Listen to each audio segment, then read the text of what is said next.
"Don't embarrass me tonight," he said. Stay home. She hadn't embarrassed him. Not once. Not in 6 years. Earlier that evening, Margaux had done something she hadn't done in a very long time. She had asked. Not for much. Not for anything that should have been difficult. She had asked her husband to let her come with him to the firm's annual gala. The one she had helped him prepare for. The one she had ironed his shirt for. The one she had reminded him about 4 separate times that week, because she knew how he got when his calendar filled up. She had asked quietly, standing in the kitchen while the pasta water boiled, because she had learned a long time ago that the kitchen was the only place he seemed to hear her. Tobias had looked at her the way he sometimes did, not with cruelty exactly. Cruelty would have required effort. It was more like a man looking at something in the background of a photograph and wondering briefly if it should be cropped out. "You wouldn't know anyone there," he said. "I could meet people. It's not that kind of event, Margaux. It's a gala. It's exactly that kind of event." He had set down his cufflink on the kitchen counter, a specific silver one she had given him for their 3rd anniversary, engraved on the back with the coordinates of the restaurant where they had their first date. And he had said, without looking at her, "You'd be bored, and honestly I need to focus tonight. This account is too important." Then he picked up the cufflink, put it on, left. She stood in the kitchen for a while after the front door closed. The pasta water was still boiling. The steam fogged the window above the sink, and for a moment the city outside disappeared, and there was just her face reflected back in the glass, tired, a little stunned. Not because this was new, but because she kept forgetting it wasn't going to change. She turned off the stove. She did not eat dinner. She sat on the edge of the bed they shared and thought about the last time Tobias had introduced her to someone he worked with. 14 months ago, at a colleague's retirement party, he hadn't been able to get out of. He had said her name quickly. "Margaux, my wife. The way you say a street you're just passing through." And then he had turned the conversation back to himself, and she had spent the rest of the evening talking to the caterer about the sourcing of the wild mushrooms. Because at least the caterer seemed genuinely interested in what he was doing. She didn't know exactly when she had become invisible to him. She suspected it had been gradual, the way most of the important things are. A year into the marriage, then 2, then 3, and somewhere in those years the version of her that he had chosen, the version who laughed too loud at parties and had opinions about everything, and once made a room full of strangers love her in under 10 minutes, that version had gone very, very quiet, because he preferred it that way. Because when she was loud and opinionated and real, he would come home afterward and tell her she had made things awkward, that she had talked over someone important, that she needed to read the room. She had read the room. For 5 years, she had read the room, and the room had slowly convinced her she had nothing worth saying. She got up and went to her closet. She wasn't sure what she was looking for. She stood there for a long time in the way a person does when they're waiting for permission from themselves. And then she saw it. At the very back of the closet, behind the blazers she wore to school board meetings, and the safe navy dress she rotated to every neighborhood dinner, there was a garment bag she had not unzipped in 2 years. Her sister, Dominique, had given it to her on her 35th birthday with a note that said, "For when you remember you're still her." Margaux unzipped it. The dress was the color of deep cognac, floor length with a structured bodice and a low back that required a particular kind of confidence to wear. She had worn it exactly once, before Tobias, before the marriage, before the quiet, to her friend Celeste's gallery opening, the night she had met a sculptor from Lisbon and argued with him about permanence in art until midnight over a bottle of Rioja. She had felt like herself that night in a way she hadn't been able to describe since. She took the dress off its hanger. She did her hair the way she used to, pinned back with a few pieces loose at the jaw. She put on the earrings she never wore anymore because Tobias had once said they were a lot. She put on the dark lipstick she had hidden in the back of the bathroom cabinet. When she looked in the mirror, something in her chest moved. Not performance, not spite. Something older and quieter and more certain than either of those things. She called a car.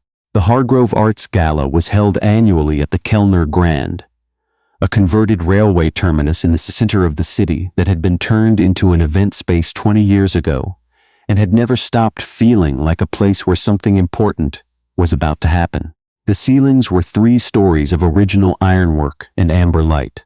The floors were pale marble. The crowd was exactly the kind of crowd that looked effortless from a distance and worked very hard up close. Margaux had been here before, not to this specific event, but to this specific world. Before the marriage, she had run her own consulting practice. Small, focused, built entirely on reputation. She knew how to walk into a room like this. She had simply forgotten that she knew. She walked in. She did not rush. She did not look around immediately for a familiar face or an anchor. She let herself be still in the entrance for just a moment, the way her mother had taught her. Let the room come to you before you go to it. And she felt the particular electricity of a space, noticing something has shifted. She was looking for the bar when a voice to her left said, "I think you just made everyone in this room feel underdressed." She turned. The man standing beside her was not what she would have predicted from the voice. Younger than she expected, maybe early 40s, with the kind of face that had clearly been through something and come out quieter on the other side. He was tall, broad across the shoulders, wearing a dark suit with no pocket square and no tie, and he was looking at her with an expression that was direct without being aggressive, just open, like he actually wanted to know what she was going to say. "I've been compared to a lot of things," she said, "but underdressing is new." He smiled. It reached his eyes. "I meant it as a compliment. I know. I'm Margaux Declan Mercer." He offered his hand. She shook it. His grip was firm and brief, the handshake of someone who had nothing to prove. "Are you here for the Ashby retrospective or the Crane Architectural Awards?" "Neither, technically." She glanced around the room and caught herself before she could explain about Tobias, about why she was here unchaperoned in a cognac dress on a Thursday evening. "I came on my own." Something in his expression registered this without making it a thing. "Then you're already more interesting than most people in this room." He tilted his head toward the main hall. "There's a photographer showing work in the East Wing that I suspect no one in there actually understands. Want to form an opinion with me?" She did. They stood in front of a series of large format photographs for 40 minutes, stark, unglamorous images of working harbors at dawn, all wet concrete and impossible light. And Margaux talked about them the way she used to talk about things she loved, without editing herself, without glancing sideways to see if she was saying too much. Declan listened the way very few people actually listen, not waiting for his turn, not performing interest. He asked questions that meant he had been paying attention. And when she said something he disagreed with, he told her directly and precisely, and it made the conversation better instead of worse. "You said you came on your own," he said eventually, as they moved toward the champagne. "But your eyes keep going to the same spot on the other side of the room." She hadn't realized she was doing it. She looked, and there was Tobias across the marble floor in the dark suit she had ironed, standing close to a woman Margaux had never seen before. Auburn hair, green dress, a laugh that carried. And the way he was looking at her was the way he used to look at Margaux before the quiet set in. She had known, she supposed, or she had learned not to know, which is a different thing. Declan followed her gaze briefly and then looked back at her. He didn't ask, but his expression had shifted to something more careful, more present. "Would you like to leave this hallway?" he asked. "Not yet," she said, because Tobias had not seen her, and she was deciding, slowly and deliberately, whether she wanted him to. The moment came on its own, the way these things do. There was a movement at the edge of the crowd near the bar. Tobias turned to flag a waiter, and as he turned, he looked across the room, and his eyes went to the cognac dress before they went to her face, and she watched, in real time, over 30 feet of polished marble, the precise moment her husband realized who was standing there. He went completely still. The woman beside him, the one with the green dress and the laugh that carried, her name was Petra and she was a senior associate at his firm. Margaux would learn this later, said something. He didn't respond. His glass lowered. He stared. She held his gaze, not with anger, not with anything performed, just with the steady, clear-eyed attention of a woman who had stopped pretending she didn't see things. Declan, to his credit, did not look at Tobias. He stayed beside her, and he said quietly, "You want another glass of champagne?" "Yes," she said. "Thank you." He brought it. Tobias came to find her 20 minutes later. He'd had time to prepare a face, and the face he had prepared was the wrong one. Solicitous, careful, the face he used in professional settings, when something had gone sideways and he needed to recover the room. It wasn't the face she would have wanted, but then she had stopped cataloging what she would have wanted from him some time ago. Margaux. He said her name like a fact he was verifying. She turned. Tobias, I didn't know you were coming. You told me not to. He glanced at Declan, a quick, calibrating glance, the kind that was trying to assess threat levels, and then back at her. Who is this? This is Declan Mercer, she said simply. We met this evening. She watched Tobias rearrange himself behind his expression. Mercer, he said. The Mercer Group. The same, Declan said. His voice was even. Not unkind, just precise. She saw it happen on Tobias's face, the arithmetic. The Mercer Group was not a name in this city that required introduction.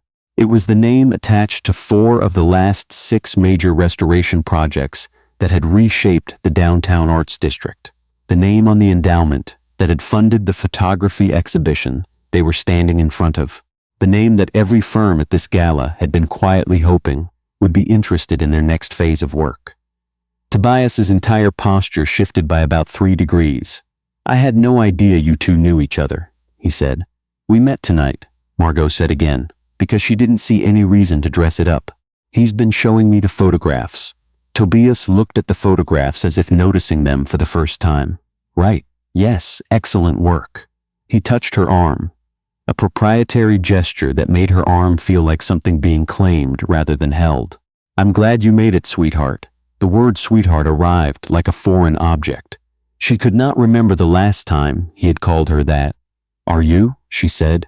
A beat of silence. He smiled the professional smile, practiced and pleasant. Of course. You look. He paused. And in the pause, she knew he was working out how to respond to a version of her he hadn't planned for. Beautiful. Thank you, she said, as if he were someone she had just met. She turned back to Declan. Later, after Tobias had returned to the other side of the room, and she had watched him try to re-establish the evening he'd planned. Watched the woman in the green dress laugh more carefully now. Watched the body language of people around him shift with the subtle recalibration that happens when the stakes of a room change. Declan found her on the mezzanine. He handed her a glass of sparkling water. She hadn't asked for one. She had wanted one. How did you know? She asked. You'd been holding the champagne without drinking it for about 20 minutes. She looked at him. You're very observant. It's useful in my work, he said. Less useful at parties. What do you do when it's not useful? He considered this. I try to remember that not everyone wants to be seen clearly. A pause. You, I think, are not one of those people. She looked out over the hall below them. The crowd moving, the music low and unhurried, the lights catching the ironwork above, like something very old still holding. I used to not be, she said. I'm trying to remember how. He was quiet for a moment. Then he said, Can I tell you something? Yes. When I walked in tonight, I almost left. I find these events. He searched for the word. Performative. Everyone showing everyone else the version of themselves that's been most carefully polished. I find it exhausting. He glanced at her, and then you walked in, and you weren't performing anything. You were just there, and I thought, he stopped. What? I thought, whoever she is, she has had to fight to stay that way. He said it without sentimentality, like an observation. Am I wrong? She was quiet for a moment. No, she said, you're not wrong. They stayed on the mezzanine until the crowd below them had thinned. She told him about the consulting practice she had let go dormant in the 3rd year of her marriage. Not because she hadn't wanted it, but because Tobias had needed her to be available. And available and ambitious turned out to be hard to hold at the same time when only one of you was prioritizing the other. She told him about the school she had quietly partnered with on an adult literacy program she ran on Tuesday evenings, which Tobias did not attend, had never attended the open house for, did not know the name of the lead teacher at. She told him she had been thinking about relaunching the practice for 8 months but kept stopping herself short of the thing. Why? He asked. Because it felt like asking for more than I deserved. He looked at her for a long time. Not with pity, with something cleaner than that. You should relaunch it, he said. I don't need you to tell me that. No, he agreed. but sometimes it helps to have someone say it out loud. Tobias found her a second time near the end of the evening. He had been drinking more than he should. His jacket was still on, but one button of his shirt had come undone, and he had not noticed, which meant the evening had not gone the way he wanted. "Can we talk?" he said. She waited. "I shouldn't have told you not to come."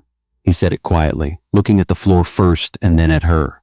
"I don't know why I said that. I think you do," she said. His jaw moved. He was a man who was very good at negotiating terms, he had said himself, and this was a conversation where he hadn't set the terms. "You looked," he started, "Tobias." He stopped. "Don't tell me what I look like tonight, as if it's a surprise. As if the version of me standing here is somehow different from the woman who has been in your apartment for 6 years. Her voice stayed level. "The version of me standing here is the same woman who asked you to let her come tonight. You just chose not to see her." He opened his mouth, closed it. "I have tried," she said. "I want you to know that. I want you to know that I spent a long time trying, and I spent a long time getting quiet, because I thought that's what you needed from me. But I'm not willing to be quiet anymore." He looked at the floor again, and when he looked up there was something in his face that she had not seen in a very long time, something that might have been real, too late to know. "I've been unfair to you," he said, carefully, "the way you say something you've been practicing." "Yes," she said, "I want to fix this." She was quiet for a moment. She thought about the kitchen window, her face reflected in the steam. The pasta water going cold.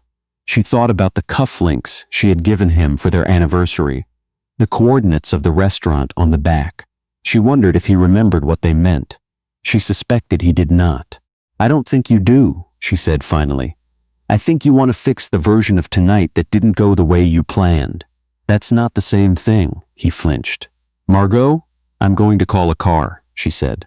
"Good night, Tobias." She walked back through the Kellner Grand, past the harbor photographs in the East Wing, past the bar, through the entrance hall. Declan was standing near the coat check. He had his jacket on, his phone in his hand. He was not waiting for her, or he hadn't been, but when he looked up and saw her face, he put the phone away. "Done?" he said. "Yes," she said. "Done." Outside, the city was cool and alive with the particular energy of a night that hadn't finished its business yet. She stood on the steps of the Kellner Grand while the valets moved cars with their quiet efficiency. "What happens next?" she asked. She wasn't sure if she was asking him or herself. "Whatever you want," Declan said. He stood beside her, not in front of her, not steering her anywhere. "But if I were going to make a suggestion, you are going to make a suggestion. I'd say start with the practice. The consulting work you put down, that seems like the thing that's been waiting longest." He paused. "I have 3 commercial development projects in the early planning stage. The community integration analysis is something my current team doesn't do well." A pause. "I'm not offering you pity work. I'm offering you work because you spent 40 minutes tonight demonstrating that you understand built environments and the people who use them better than anyone I've spoken to all year. But only if you want it." She looked at him. "And if I relaunch the practice?" "Then I'd like to have a meeting," he said. "A professional one. And after that, if you're willing, a different kind." She looked out at the city. She thought of Dominique's note in the garment bag. "For when you remember you're still her." She remembered. "Call my office on Monday," she said. He smiled, the real one with the eyes. Monday. She took the car home. She walked into the apartment that still had Tobias's jacket on the hook by the door from last week, and his coffee cup on the counter, and his noise in all the corners of every room. And she felt it. The specific sadness of a place that has become too small for who you actually are. She did not cry. She had cried herself out a long time ago, in pieces, in private, in the shower on Tuesday mornings when she didn't have the Tuesday literacy class to get to. She had done her grieving in installments, the way you do when you don't want to admit to yourself that you're grieving. She made tea. She sat by the window.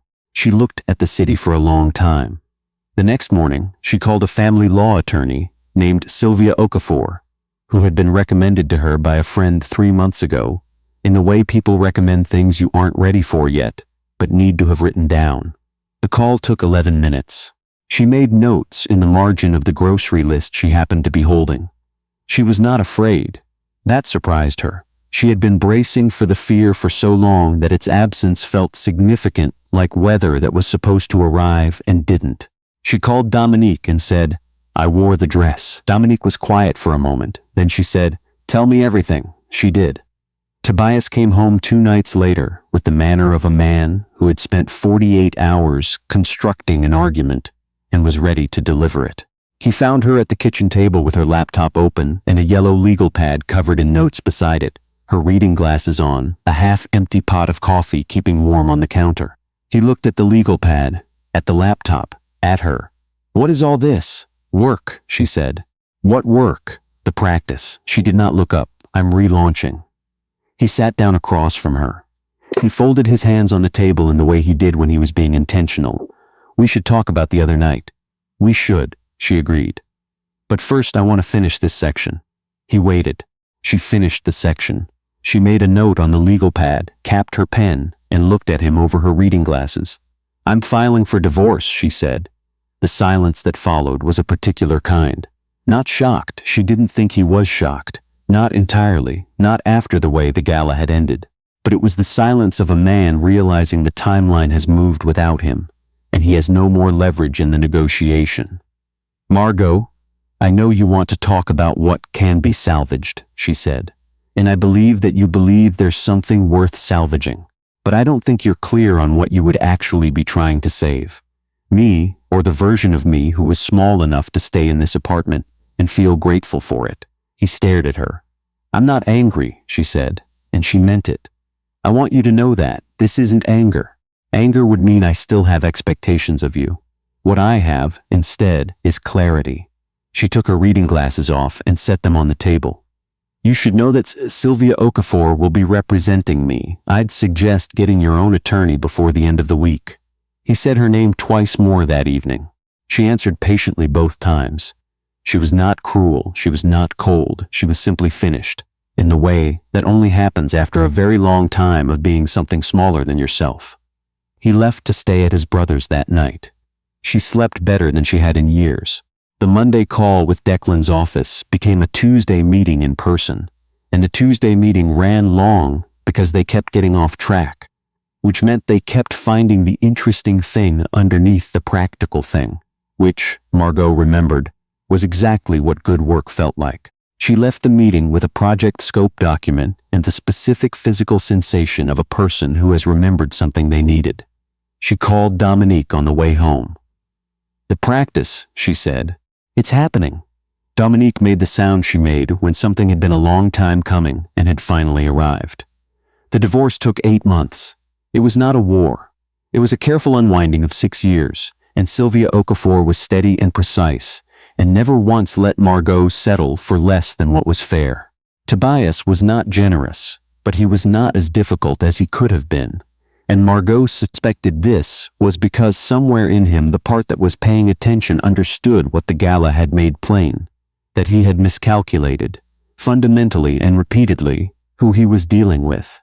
The practice launched in the spring. Mercer Group was her first contracted client. By fall she had 3 more. She and Declan had dinner the night the practice officially opened. Just the 2 of them, a place she chose, a table in the corner, no performance required. They talked for 3 hours. She argued with him twice about methodology. He was wrong once and right once. And when he was wrong, he said so without any of the small masculinity most men brought to being corrected. She noticed this. She noticed quite a few things about Declan Mercer over the months that followed. The way he remembered details from conversations weeks old. The way he gave her space in a room without leaving it. The way he never once told her to read the room. On a Sunday morning in October, about a year after the gala, Margaux sat at her kitchen table. A different kitchen, her own apartment, the one she had signed for the February after the divorce.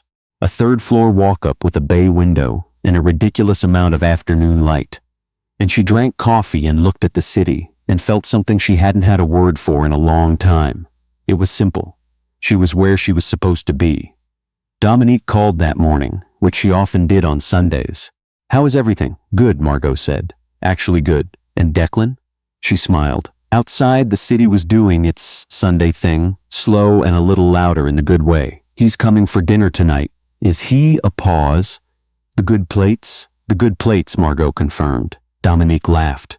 It's about time. There is a particular kind of joy that comes not from luck, but from choosing. From having seen yourself clearly at a bad moment and deciding, anyway, that you were worth the effort of recovering. Margaux had worn her sister's dress into a room and left her marriage on the table, like something she no longer needed to carry. She had not done it for revenge. She had not done it to win anything. She had done it because the window in the kitchen had shown her own face back to her, and she had recognized, finally, that it was a face worth fighting for. Tobias remarried 2 years later. She heard this through a mutual friend and felt nothing except a mild, uncomplicated hope that he would do better this time. She had no particular reason to think he would. The Tuesday literacy class expanded into a Thursday class, and then a Saturday morning session. Her consulting practice grew into something that required her to hire 2 people. Declan told her once, when they had been together long enough for the first-year carefulness to give way to something more like honesty, that the night he had stopped his car to talk to a woman sitting on pavement in the rain, he had thought, "I don't know what I'm doing, but I know I'm not going to drive past." "You didn't stop your car," she said. "We met at the Gala." He looked at her. "I was doing a test run," he said. And then, after a pause, "In my imagination," she laughed. The real kind, from somewhere low in her chest, the kind she used to hide because he preferred quiet. She didn't hide it anymore. And that, when she thought about it later, was the whole story. Not the Gala, not the dress, not the husband who had underestimated her and paid for it in the specific way that men who underestimate women always eventually do. The whole story was simpler than all of that. It was a woman standing in front of a closed closet, giving herself permission to open it. Everything else was just what happened next.